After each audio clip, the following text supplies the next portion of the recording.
ہماری ماں بہنیں آئی ہوں گی، ذرا وہ بھی غور کریں۔ ایک حاملہ عورت جس کے پیٹ میں حمل ہے، بچہ ہے، شریعت اس کو اجازت دیتی ہے ابھی روزہ نہ رکھے۔ اگر روزہ رکھے گی تو کمزور ہو جائے گی، کھائے گی پیے گی نہیں تو پیٹ کا بچہ بھی مر سکتا ہے۔ شریعت اجازت دیتی ہے کہ ابھی وہ روزہ چھوڑ دے۔ اب آپ جب مائک پر چیختے ہو چلاتے ہیں تو اس عورت کی بھی نیند کھل جاتی ہے جس کے اوپر روزے کی رخصت ہے، جس کے اوپر روزہ بھی نہیں ہے۔ ایک مرضیہ عورت جو دودھ پلاتی ہے اپنے بچے کو، شریعت کہتی ہے جب تک وہ اپنے بچے کو دودھ پلا رہی ہے روزہ چھوڑ دے، کیونکہ ماں جب کھائے گی تو دودھ بنے گا، جب دودھ بنے گا تو بچے کو پلائے گی، اور جب کھائے گی ہی نہیں تو دودھ نہیں بنے گا، اور جب دودھ نہیں بنے گا تو بچہ پیے گا کیا؟ اس لیے دودھ پلانے والی عورت جب تک بچہ دودھ پی رہا روزہ چھوڑ سکتی ہے اور بعد میں اس کی قضا کرے گی۔ تو میرے بھائیوں اب غور کیجئے، اس عورت کے اوپر جب روزہ نہیں ہے تو آپ اس کو کیوں اٹھا رہے ہیں؟ آپ اس کی نیند میں بھی ڈسٹرب کر رہے ہیں، اس کی بھی نیند کھل رہی ہے۔ تو اماطۃ الاذى عن الطریق، راستے سے تکلیف دہ چیز کو دور کر دینا، یہ بھی ایمان کا ایک حصہ ہے۔ دو چیزیں ہو گئیں، تیسری چیز پر ہلکا سا اشارہ کروں گا میں، ذرا غور کیجئے تیسری چیز کیا ہے، اور اس تیسری چیز کا تعلق ہماری ماں بہنوں سے بھی ہے۔ ہماری ماں بہنیں آئی ہوں گی، ذرا وہ بھی غور کریں۔ یہ تیسری چیز کا تعلق مردوں سے زیادہ عورتوں سے ہے۔ وَالْحَيَاءُ شُعْبَةٌ مِّنَ الْإِيمَانِ، اور حیا ایمان کا ایک شعبہ ہے۔ تین چیزیں بتائی تھیں، لا الہ الا اللہ ہو گیا، اس پر اماطۃ الاذى یعنی راستے سے تکلیف دہ چیز کو ہٹا دینا، اس پر بھی میں نے تھوڑی گفتگو کر دی۔ اب تیسری چیز والحیاء شعبۃ من الایمان، حیا شرم بھی ایمان کا ایک شعبہ ہے۔ اللہ کے نبی صلی اللہ علیہ وسلم نے فرمایا، بخاری شریف کی روایت ہے، اذا لم تستحی ففعل ما شئت، جب تیرے اندر سے شرم نکال لی گئی، جب تیرے اندر شرم نہیں رہی تو جو تیرے دل میں آئے وہ کر، ففعل ما شئت، تو جو تیرا دل چاہے وہ کر۔ یعنی جب کسی انسان کے اندر سے شرم نکل جائے، حیا نکل جائے، تو پھر جو دل میں آئے وہ کرے گا، اس کو کوئی پرواہ نہیں ہوگی کہ میں کیا کر رہا ہوں۔ کل تک ہماری خوبصورت لڑکیوں اور عورتوں کے گالوں کے خوبصورت گالوں کو کبھی آسمان کی نظروں نے بھی نہیں دیکھا تھا۔ آج حالت یہ ہو گئی ہے کہ انسٹاگرام پر اور ٹک ٹاک پر آپ ڈانس کرتی ہوئی نظر آ رہی ہیں۔ مجھے نہیں معلوم کہ آپ کی بہار کا، کٹیہار کا اور پورنیہ اور ہریا اور جھارکھنڈ، آپ کا گڈا، صاحب گنج، ان تمام علاقوں کا معاملہ کیا ہے، مجھے نہیں معلوم۔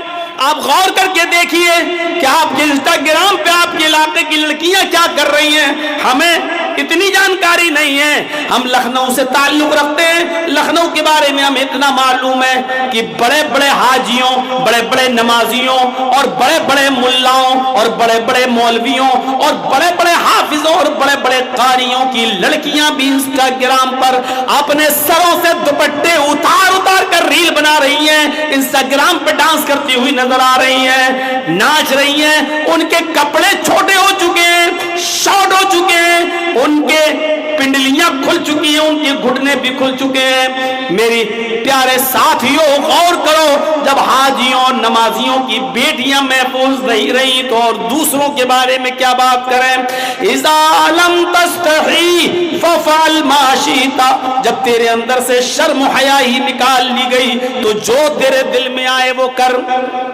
جب شرم و حیا نہیں رہے گی تو انسان یہی سب کرے گا۔ سوچئے تو صحیح، ویسٹرن کلچر نے ہمیں کہاں پہنچا دیا، مغربی تہذیب نے ہمیں کہاں پہنچا دیا، پشچمی سبھیتا نے آج ہمیں کہاں پہنچا دیا۔ اب جب لڑکی اپنے گھر میں قید رہنے کو اور اپنے گھر میں مستقل رہنے کو اپنی انسلٹ سمجھنے لگے تو پھر آپ اندازہ لگاؤ کہ یہ ہم اور آپ کہاں جا رہے ہیں۔ اس سے کہو کہ اپنے باپ کے لیے کھانا بناؤ، ثواب ہے، اپنے بھائی کو کھانا کھلاؤ تو ثواب ہے، اپنے بھائی کے کپڑے دھل دو، بہن اگر دھل دے گی تو کیا بگڑ جائے گا۔ افسوس یہ ہے اگر بہن اپنے بھائی کے لیے گھر میں کھانا بنا دے تو آج کی عقل پرستی کہتی ہے کہ عورت کی ذلت ہے. اگر گھر میں اپنے باپ کے لیے کھانا بنا کر اس کو سرو کر دے تو آج کی دنیا کہتی ہے کہ یہ دیکھو کہ عورت کو گھر کے چار دیواری میں قید کر کے رکھ دیا. اور وہی ہماری بہن، وہی ہماری بیٹی کسی کلب میں جا کر شراب کی بوتل اور بیئر کی بوتلیں کسٹمروں کے سامنے اور ناچ و گانا دیکھنے آنے والے لوگوں کے سامنے صرف کر دے تو یہ ترقی؟ سوچئے تو، دماغ لگائیے. ہماری بہن اگر ہمارے لیے ہمارے گھر میں کپڑا دھل دے تو یہ دقیانوسی.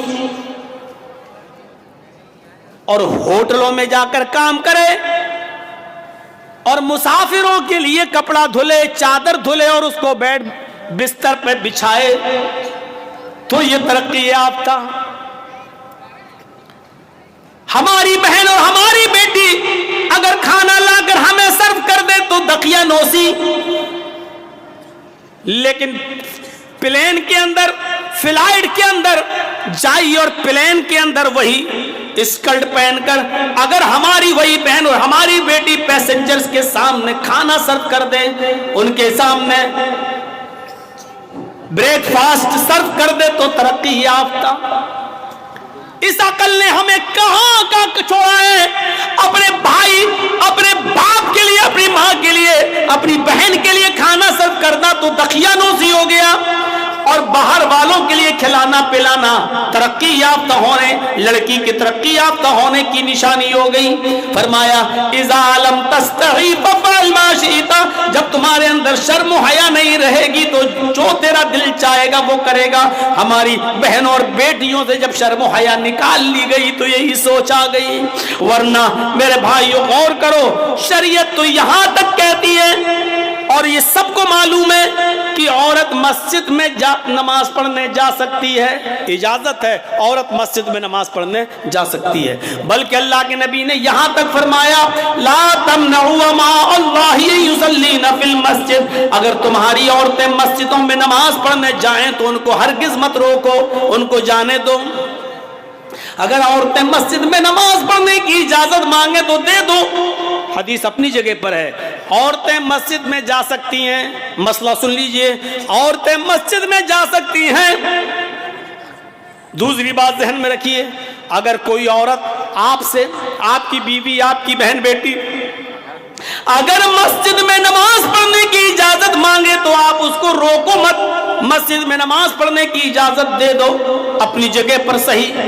لیکن ان تمام چیزوں کے باوجود شریعت کیا کہتی ہے؟ اللہ کے نبی کا ایک حدیث اور موجود ہے، اس کے باوجود آپ نے فرمایا عورت کی اپنے گھر میں نماز پڑھنا مسجد میں نماز پڑھنے سے زیادہ بہتر ہے. عورت مسجد میں نماز پڑھنے جا سکتی ہے، عورت مسجد میں نماز پڑھنے جائے تو اس کو بالکل مت روکو، اس کو روکنے کا ادھیکار مردوں کو نہیں ہے. لیکن اس کے باوجود عورت سے یہ کہا جا رہا ہے اے عورت، تو اگر اپنے گھر میں نماز پڑھتی ہے تو یہ تیرے لیے زیادہ بہتر ہے، کیونکہ تو مسجد میں آنے والے مردوں سے دور رہے گی. تو مردوں سے جتنا دور رہے گی اتنا تیرے لیے بہتر ہے. عورت کی اپنے گھر میں نماز مسجد کی نماز سے بہتر ہے.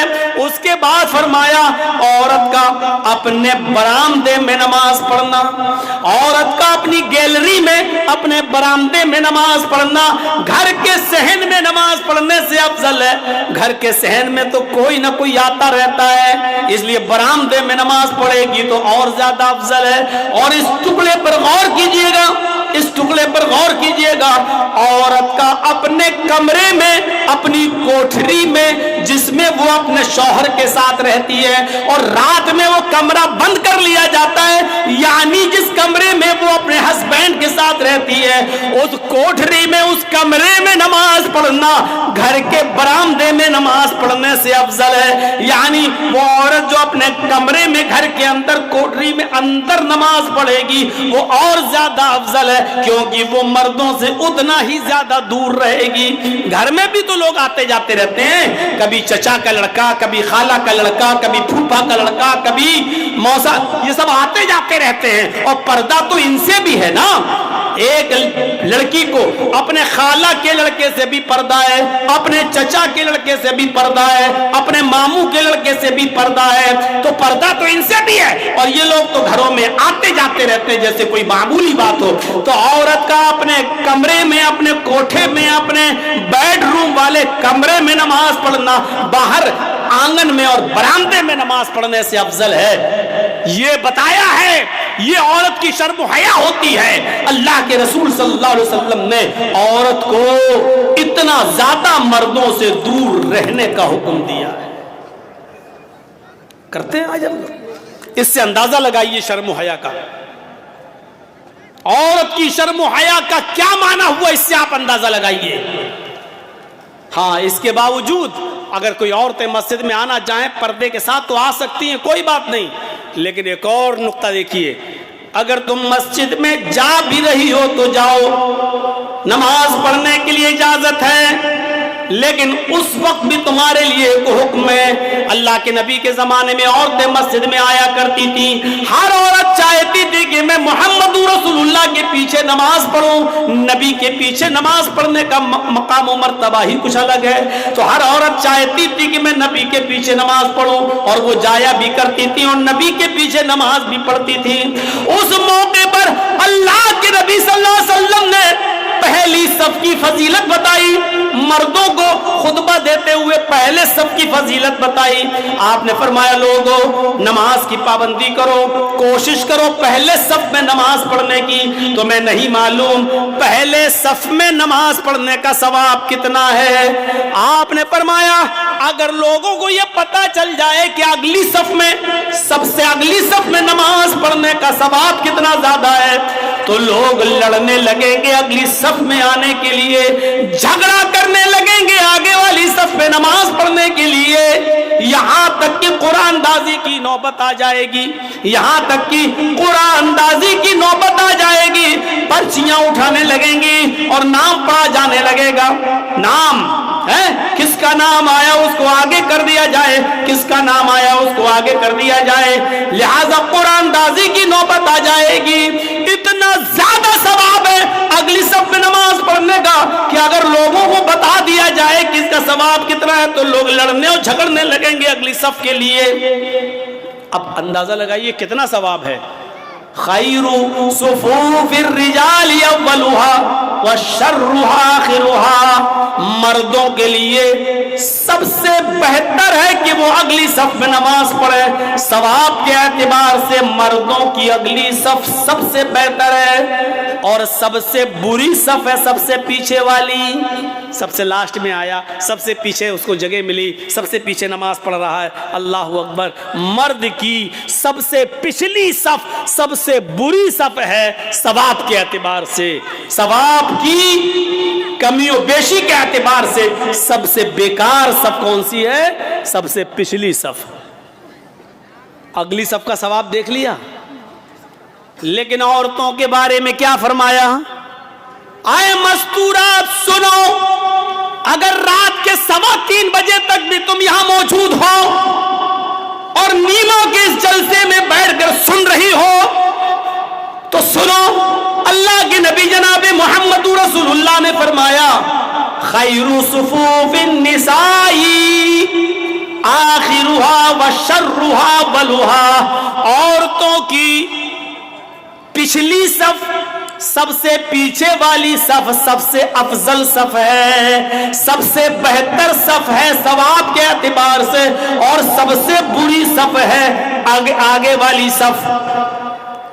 جرجی صاحب نماز پڑھا رہے ہیں، اللہ اکبر، میرے پیچھے مردوں کی 5 صفیں لگی ہوئی ہیں، 5 صفیں مردوں کی، اس کے بعد پردہ پڑا ہوا ہے، اور پردے کے پیچھے عورتوں کی 5 صفیں لگی ہوئی ہیں، 5 مردوں کی ہیں، 5 عورتوں کی ہے، بیچ میں پردہ پڑا ہوا ہے، تو جرجیس صاحب کے پیچھے جو مردوں کی اگلی صف ہے وہ ثواب کے اعتبار سے سب سے بہتر ہے، اور جو سب سے 5ویں صف، جو سب سے پچھلی صف ہے، وہ سب سے بیکار صف ہے ثواب کے اعتبار سے مردوں کی۔ لیکن اس کے بعد پردہ پڑا ہے، اور پردے کے بعد 5 صفیں عورتوں کی لگی ہوئی ہے، ان 5 صفوں میں سب سے پیچھے والی جو صف ہے عورتوں کی، وہ سب سے افضل صف ہے۔ سب سے زیادہ ثواب عورت کو تب ملے گا جب وہ سب سے پیچھے والی صف میں نماز پڑھے گی، اور ثواب سب سے کم اس وقت ملے گا جب وہ آگے والی صف میں، یعنی عورتوں کی آگے والی صف بھی سب سے بری صف ہے ثواب کے اعتبار سے، پیچھے والی صف سب سے افضل ہے کیونکہ وہ مردوں سے اتنا ہی دور رہے گی۔ میری ماں، میری بہنوں سنو، جب مسجد کے اندر بھی پردے کے باوجود تمہاری سب سے پیچھے والی صف کو سب سے اچھی صف اس لیے کہا گیا ہے کیونکہ تم مردوں سے دور رہو۔ جب مسجد میں مردوں سے دور رہنے کا حکم ہے تمہارے لیے، تو شادیوں میں، بیاہوں میں، رسم و رواج میں، کالجوں میں، اسکولوں میں اور نیتا نگری میں، بازاروں میں اور مارکیٹوں میں اور شادیوں میں تمہارا مردوں کے ساتھ ایک ساتھ جمع ہونا جائز کہاں سے ہو جائے گا، اور تمہیں اس کی پرمیشن کہاں سے مل جائے گی جب مسجد کے اندر بھی پردے کے باوجود، پردہ ہونے کے باوجود تمہاری پچھلی صف سب سے افضل ہے، آگے والی صف سب سے بری ہے، تو پھر تمہیں عام جگہوں پر مردوں کے ساتھ خلط ملط ہونے کی اجازت کس نے دے دی ہے؟ جلسوں میں مردوں کے ساتھ میلے اور ٹھیلے لگانے کی اجازت کس نے دے دی ہے؟ ایک ہی دکان پر مردوں کے ساتھ اور عورتوں کے ساتھ خرید و فروخت کی اجازت کہاں سے مل جاتی ہے؟ اور تمہیں میرے بھائیوں، اچھی بات ہے آپ کا جلسہ اور دوسری جلسوں سے الگ ہوتا ہے، یا پوری کوشش کی جاتی ہے کہ عورتوں کا پنڈال الگ رہے، عورتوں کی دکانیں الگ رہیں، اور لیڈیز کو کسی بھی طریقے سے مردوں تک نہ آنے دیا جائے۔ یہ بہتر چیز ہے، اچھی چیز ہے میرے بھائیوں، کوشش ہر جگہ کے لیے ایسی ہونی چاہیے، لیکن عام جگہوں پر میں دیکھتا ہوں اور دوسری جگہوں پر جہاں خلط ملط ہے، لڑکے اور لڑکیاں ایک ہی ساتھ دکانوں پر خرید و فروخت کرتے رہتے ہیں۔ میرے پیارے ساتھیوں، جرجی صاحب نماز پڑھا رہے ہیں، میرے پیچھے 5 صفیں مردوں کی لگی ہیں، ایک رکوع کے بجائے 2 رکوع کر لیا، 2 سجدوں کے بجائے 1 سجدہ یا 3 سجدے کر لیے، بھول گیا، تو اللہ کے نبی فرماتے ہیں کہ اگر مردوں کو معلوم ہو تو مرد سبحان اللہ کہہ کر یاد دلا دیں۔ پیچھے جو لوگ موجود ہیں ان کو چاہیے کہ سبحان اللہ، اللہ اکبر کہہ کر یاد دلا دیں، لیکن مردوں کو بھی معلوم نہیں، پردہ پڑا ہے، عورتوں کو معلوم ہے کہ امام صاحب بھول گئے، جرجیس صاحب بھول گئے، تو عورت کو اگر معلوم ہو جائے کہ جرجیس صاحب یا کوئی امام صاحب بھول گئے، بجائے رکوع کے سجدے میں چلے گئے یا 2 سجدوں کے بجائے 3 سجدے کر لیے، تو ان عورتوں کو حکم ہے کہ وہ سبحان اللہ نہیں کہیں گی، اللہ اکبر نہیں کہیں گی۔ او میرے بھائیوں، غور کرو، جس عورت کی آواز کا اتنا پردہ کہ سبحان اللہ تک کہنے کی پرمیشن نہیں، الحمدللہ، ان جملوں سے زمین و آسمان نیکیوں سے بھر جاتے ہیں، لیکن ان جملوں کو بھی کہنے کی اجازت نہیں دی۔ اللہ کے نبی نے فرمایا کہ اگر عورت کو معلوم ہو جائے کہ امام بھول گیا تو وہ اس طریقے سے تالی بجائے گی، پیچھے سے ایسے ایسے تالی بجا کر یاد دلائے گی، اور یہ آواز امام تک پہنچ جائے گی اور امام سمجھ جائے گا کہ میں بھول گیا ہوں۔ ان عورتوں کو سبحان اللہ، اللہ اکبر جب کہنے تک کی پرمیشن نہیں ہے تو انسٹاگرام پہ گانے گانے کی اور ڈانس کرنے کی پرمیشن کس نے دے دی ہے؟ اپنی آواز میں غیروں تک اپنی آواز کو پہنچانے کی اجازت کس نے دے دی ہے؟ یہ پرمیشن کہاں سے آ گئی؟ اذا لم تستحی ففعل ما شئت، جب تیرے اندر شرم و حیا نہیں رہے گی تو جو تیرا دل چاہے گا وہ کرے گا۔ آج وہی ہو رہا ہے، آج وہی چیز ہے سامنے۔ اور آخری چیز پر توجہ دیجئے، اللہ کے نبی فرماتے ہیں جب عورت سے نکاح کے موقع پر سوال ہوتا ہے، ہمارے ہاں تو یہ ہوتا، آپ کے ہاں کیا ہوتا ہے میں نہیں معلوم، جس دن بارات آ جاتی ہے تو دولہا کے نکاح سے پہلے لڑکی کے پاس لوگ جاتے ہیں، ایک وکیل ہوتا، 2 گواہ ہوتے ہیں، لڑکی والوں کی طرف سے وکیل ہوتا ہے اور لڑکے والوں کی طرف سے گواہ ہوتا ہے، یا لڑکی والوں کی طرف سے وکیل اور حالانکہ شریعت میں وکیل گواہ کچھ نہیں ہے، شریعت میں ہے ہی نہیں، لیکن یہاں ہوتا کیا ہے، ایک لڑکی والوں کی طرف سے ایک وکیل اور لڑکے والوں کی طرف سے دو گواہ لڑکی کے پاس جاتے ہیں اور وہاں اس سے کہتے ہیں کہ فلاں فلاں کے ساتھ تمہارا نکاح کیا جا رہا ہے، کیا اتنے اتنے روپے مہر کے عوض کیا تم نے اس لڑکے کو نکاح میں قبول کیا؟ اب وہ لڑکی خاموش ہے، شرم کی وجہ سے نہیں بول رہی ہے۔ پھر اس سے کہا جاتا ہے نکاح قبول کیا؟ 2-3 بار جب لڑکی خاموش رہتی ہے تو اس کی سہیلیاں آپس میں کہتی ہیں کہہ دو ہاں کیا، کہہ دو کیا، اور جب تک وہ بیچاری بول نہیں دیتی کہ ہاں میں نے نکاح قبول کیا تو پوچھا جاتا، وکیل پوچھتا گواہوں سے تم نے سنا؟ گواہ کہتے کہ نہیں سنا، تو دوبارہ بولے گی لڑکی ہاں میں نے نکاح قبول کیا۔ جب وہ زور سے بول دے گی تب گواہ کہیں گے ہاں میں نے سن لیا، تب لڑکے کا نکاح ہوگا، اور یہ گواہ کہیں گے ہاں میں نے سنا ہے لڑکی نے قبول کیا۔ کیا جہالت اور بربریت ہے! یہ وکیل بھی جاہل، گواہ بھی جاہل۔ ارے تمہیں کس نے کہا تھا کہ تم اس کے پاس جاؤ؟ ارے جب لڑکی کو شادی والے دن لڑکے کی طرف سے آئے ہوئے کپڑے جب لڑکی نے خوشی خوشی پہن لیے، سمجھ لو کہ وہ راضی ہے، سمجھ لو کہ یہ اس کی اجازت ہے، اور پھر بھی تم پوچھتے ہو تو ایک بار پوچھو فلاں لڑکے کے ساتھ تمہارا نکاح کیا جا رہا ہے، کیا تمہیں قبول ہے؟ وہ نہیں بول رہی ہے، خاموش ہے۔ اب دوبارہ مت کہو اس سے، کیونکہ اللہ کے نبی نے کہہ دیا اذنھا سماعتھا، اس کی خاموشی ہی اس کی اجازت ہے، مت کہلواؤ اس سے بار بار، جب وہ خاموش ہو گئی وہی اس کی اجازت ہے۔ جب خاموشی اجازت ہے تو زبردستی کیوں کہلوا رہا ہے؟ عقل کے اندھے کیوں کہلوا رہا ہے؟ قبول کیا، زور سے بولو، کیا، سنا نہیں، بولو ابھی انہوں نے نہیں سنا، زبردستی تم کہلوا رہے ہو۔ ارے لڑکیوں کی شرم و حیا کا اللہ کے رسول نے اتنا خیال رکھا کہ وہ مارے شرم کے نہیں بول پائیں گی، کیونکہ ان میں شرم ہوتی ہے، حیا ہوتی ہے، اور یہ ان کی شرم و حیا کا تقاضا ہے کہ وہ نہیں کہہ پائیں گی، اس لیے ان کی خاموشی کو ہی ان کی اجازت سمجھ لو۔ یہ شرم و حیا ہے عورت کی، جو اتنا بھی نہ کہہ پائے ہاں میں نے قبول کیا۔ اللہ کے رسول کہہ رہے ہیں کہ خاموشی کو اجازت مان لو۔ اس رات کے 3:15 3:30 ہونے والے ہیں، اس وقت بھی خاموش رہنے والیوں کی چونچیں چل رہی ہوں گی، اللہ اللہ کیسے ہو، کہاں ہو، کدھر ہو، کہاں ملو گے، گٹرگوں جیسے دو کبوتر چونچیں لڑاتے ہیں، ایسے اس رات کے 3:30 بجنے والے ہیں۔ اس وقت یہ ان لڑکیوں کا حال ہے جن کے بارے میں شریعت نے کہا کہ ان کی شرم اتنی ہوتی ہے کہ بیچاری شرم کی وجہ سے نہیں بول پاتی ہیں، تو ان سے زبردستی مت کہلواؤ، ان کی خاموشی ہی ان کی اجازت ہے، اسی خاموشی پر مان لو کہ انہوں نے نکاح قبول کر لیا ہے۔ میں نے دیکھا اپنی آنکھوں سے کتنی سنستھائیں ایسی تھیں جو پوچھتی تھیں کہ آپ کے بھائی کے علاج میں ڈاکٹروں نے کتنا خرچہ بتایا ہے، اس کا اسٹیمیٹ مجھے دیجئے، میں اپنی سنستھا سے پاس کرا کے لاتا ہوں، آپ کو اس کا چیک دے دیتا ہوں، زندگی بھر کی دوائیں مفت ملیں گی، زندگی بھر کا علاج مفت ملے گا۔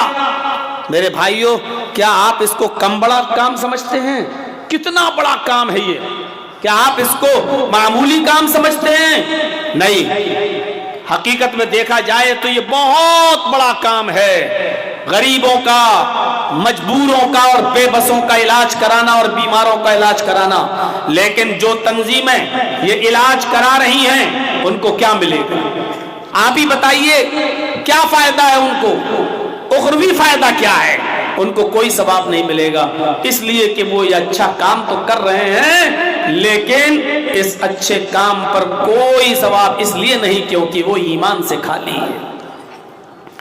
ہمارے پاس ایمان ہے، ہم ایمان کا دعویٰ کرتے ہیں، ہم کلمہ پڑھتے ہیں لا الہ الا اللہ محمد رسول اللہ، ہم ایماندار ہونے کا دعویٰ کرتے ہیں، ہمارے پاس ایمان ہے لیکن عمل صالح نہیں ہے۔ آج کوئی ایک نیکی مجھے ایسی بتا دیجئے جو نیکی ہم کرتے ہوں اور اس نیکی کے اندر اخلاص دکھائی دے رہا ہو، کوئی ایک نیکی کا کام ہمیں ایسا دکھا دیجئے جو آج ہم کر رہے ہیں اور اس کام کے اندر اخلاص موجود ہو۔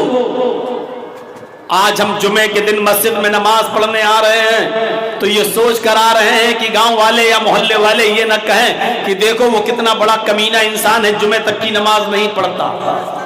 آج ہم قربانی کر رہے ہیں تو قربانی کا جانور لیتے ہی بکرے کی فوٹو لی اور ہم نے فیس بک پہ ڈالنا شروع کر دیا، ہم نے واٹس ایپ گروپ پہ ڈالنا شروع کر دیا کہ الحمدللہ آج اللہ کی توفیق سے میں نے قربانی کے لیے ایک بکرا خریدا ہے جس کی قیمت 20,000 ہے، 25,000 ہے۔ میرے بھائیوں، جب آپ نے خریدا تھا تو کیا ضرورت تھی اس بکرے کی نمائش کرنے کی؟ کیا ضرورت تھی اس قربانی کے جانور کی قیمت کو بتانے کی؟ آج کون سا کام آج ہمارے اندر اخلاص کا رہ گیا ہے؟ آج ہم چند لوگوں کو اپنے گھروں میں بلا کر روزہ افطار کرا لیتے ہیں تو افطار کا فوٹو کھینچیں گے، ان لوگوں کا فوٹو کھینچیں گے، بلکہ ان لوگوں کو کیا کھلایا جا رہا ہے، کیا پلایا جا رہا ہے، پانی کی بوتل تک کا فوٹو ہمارے موبائل میں کیپچر ہو جاتا ہے اور پھر اس کو ہم فیس بک میں اور پھر ہم اس کو ڈالتے ہیں واٹس ایپ گروپ میں اور بتاتے ہیں کہ آج ہم نے 50 لوگوں کو روزہ افطار کرایا ہے، آج ہم نے اتنے لوگوں کو روزہ افطار کرایا ہے، آج ہم نے افطار کے اندر یہ چیزیں آج ہم نے روزے دار لوگوں کو کھلائی ہیں۔ آج مجھے بتاؤ کون سا ایسا عمل ہے جس کے اندر اخلاص باقی رہ گیا ہے؟ اگر ہمیں اللہ نے عمرے کی توفیق دی، ہم عمرہ کرنے گئے اور خانہ کعبہ کے سامنے کھڑے ہو کر ہم سیلفی کھینچ رہے ہیں، فوٹو کھینچ رہے ہیں، اور فوٹو کھینچنے کے بعد سیلفی لینے کے بعد اس کو ہم واٹس ایپ گروپ، فیس بک، سوشل میڈیا پر ہم اس کو ظاہر کر رہے ہیں اور ڈال رہے ہیں اور دکھلا رہے ہیں کہ دیکھو آج ہم خانہ کعبہ تک پہنچ گئے، اللہ نے مجھے عمرے کی توفیق دی ہے، ہم اس کی نمائش کر رہے ہیں۔ آج ہمارے پاس ایمان ہے لیکن عمل صالح نہیں۔ ایمان بھی ضروری ہے اور عمل صالح بھی ضروری ہے۔ کبھی یاد کیجئے ہماری اس تقریر کو، شاید میں نے کبھی کوئی ایگزامپل دی ہو، کبھی ہم نے آپ کو کوئی مثال دی ہو۔ ایمان اور عمل صالح ہماری زندگی کے لیے دونوں ایسے ہی ضروری ہیں جیسے موبائل کے لیے سم اور سم کارڈ کے لیے موبائل، دونوں ایک دوسرے کے بغیر ادھورے ہیں، ایسے ایمان کے بغیر عمل صالح اور عمل صالح کے بغیر ایمان انکمپلیٹ ہے، ادھورا ہے، ناقص ہے، کوئی فائدہ نہیں۔ آپ قیمتی سے قیمتی موبائل لے لیجئے، بہت اچھا سے اچھا موبائل لے لیجئے، آئی فون لے لیجئے، آپ زیڈ فولڈ 6 لے لیجئے، مہنگے سے مہنگا موبائل لے لیجئے، 1.5 لاکھ کا 2 لاکھ کا موبائل بھی خرید لیجئے، اور جس دن دکان سے اس موبائل کو خرید کے لائیں گے اسی دن اس موبائل کو کان میں لگا کر کہیے ہیلو ہیلو، آپ کی آواز وہیں دب جائے گی، آپ کی آواز نہیں جائے گی۔ کیوں؟ آپ کہیں صاحب ہم تو 1 لاکھ کا موبائل لائے ہیں، 1.5 لاکھ کا اتنا قیمتی موبائل، لیکن یہ تو دلی اور بمبئی بات نہیں ہو پا رہی ہے، سعودی اور کویت اور دبئی میں بات نہیں ہو پا رہی ہے، ارے پھر اتنا مہنگا موبائل خریدنے کی ضرورت کیا تھی مجھے؟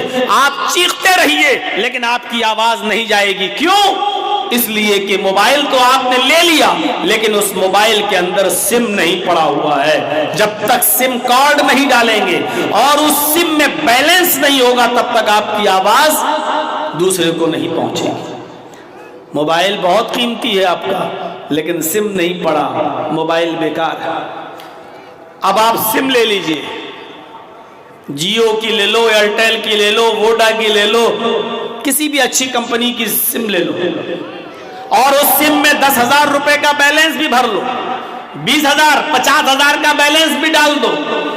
اب اس سم کو کان میں لگا کے کہو ہیلو ہیلو، ارے بھائی آپ کو میری آواز آ رہی؟ ارے میں گڈا سے بول رہا ہوں، ارے بھائی میں للمٹیا سے بول رہا ہوں، آپ کی آواز کہیں نہیں جائے گی۔ سم میں آپ کے 50,000 روپے کا بیلنس ہے لیکن آواز نہیں جائے گی۔ کیوں؟ کیونکہ آپ کے پاس سم تو ہے لیکن موبائل نہیں ہے، اور سم بغیر موبائل کے کام نہیں کرتا ہے۔ تو آپ کو کیا کرنا ہوگا؟ سم کے اندر